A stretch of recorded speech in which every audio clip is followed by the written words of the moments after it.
मैं एक IAS officer को जानता हूँ, 2 आईपीएस को जानता हूँ, बहुत योग्य लोग, देश के सबसे अच्छे संस्थाओं से पढ़े हुए लोग, प्रॉपर आईएएस प्रॉपर आईपीएस में नौकरी करने वाले लोग, और इन तीनों ने अपना जीवन समाप्त कर लिया नौकरी में रहते हुए। क्यों? क्योंकि नौकरी और घरेलू जो दुविधाएं थी उनको झेल नहीं पा रहे थे, ना झेल पा रहे थे ना भूल पा रहे थे, लेट गो नहीं कर पाए तो गिव अप कर दिया। और इसलिए मुझे अक्सर लगता है कि जितनी चीज़ें हम सिखाते हैं बच्चों को, हिस्ट्री, इकोनॉमिक्स, लिटरेचर, वो सब ठीक है, उनका भी महत्व है। शायद उससे ज़्यादा महत्व इस चीज़ का है कि ये समझें कि अपने इमोशंस को कैसे मैनेज करना है।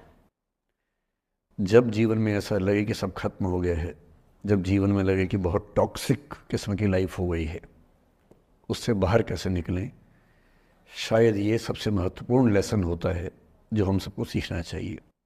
मैंने कहीं से सीखा नहीं है, ना मैंने ऐसी किताबें पढ़ी हैं, हालांकि मैंने 2 किताबें मंगवाई हैं पिछले हफ्ते, पढ़ी नहीं है अभी तक, तो मैं किताबों के बेस पे नहीं जानता कैसे सीखते हैं, लेकिन ज़िंदगी से तुम सीख सकते हैं। इन कहानियों का सबका एक ही सार है, वजह अलग अलग है। एक व्यक्ति ने इसलिए अपना जीवन समाप्त किया कि वो रिश्ता उसके हाथ से छूट रहा था। एक ने इसलिए जीवन समाप्त किया कि रिश्ता बन गया था पर समाज के दबाव, घर के दबाव मैनेज नहीं कर पाए। एक ने जिंदगी भर शादी नहीं की सिर्फ इसलिए कि वो पुरानी यादों को भूल नहीं पाया। अरे एक बार गलती हो गई तो हो गई, आगे तो संभावना जीवन में है भाई, क्यों इतना हावी रखना उसी दिमाग के ऊपर।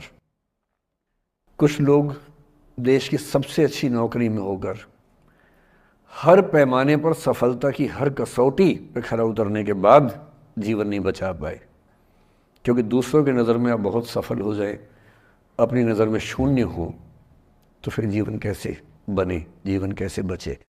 इन सारी कहानियों का मूल भाव एक ही है, अगर आप खुद को हैंडल नहीं कर सकते तो दुनिया को क्या हैंडल करेंगे।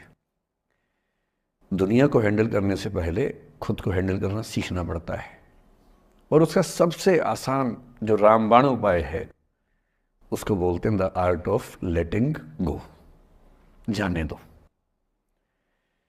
वो अफसाना जिसे अंजाम तक लाना ना हो मुमकिन, उसे एक खूबसूरत मोड़ देकर छोड़ना अच्छा। साहिर ने लिखा।